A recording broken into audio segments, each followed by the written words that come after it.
The International Olympic Committee recently gave sports new guidance on rules for transgender athletes. Now, the body overseeing Olympic competitions says organizers should now move forward by not treating transgender people or those who are intersex as having a competitive advantage over other athletes. KXAN's Will Dupree is joining us live now from the newsroom.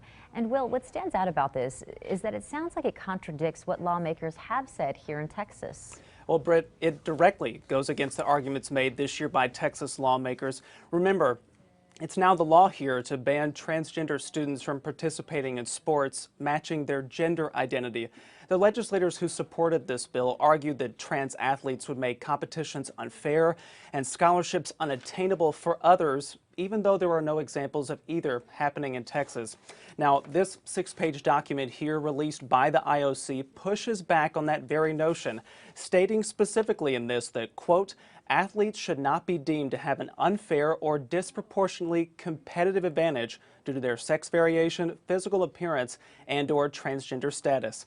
Now, earlier I did talk to Ann Lieberman. They are the director of policy for the LGBTQ advocacy group Athlete Ally, and they explained how significant that particular statement from the IOC is.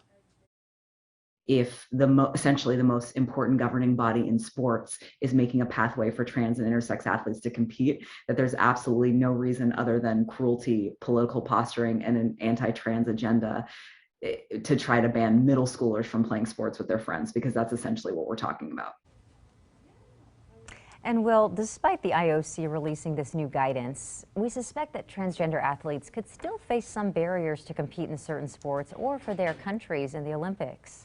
Yeah, that's right. All this document really does is provide a guideline for sports bodies to write their own rules.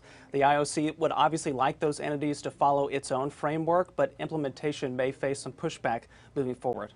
Will, thank you so much.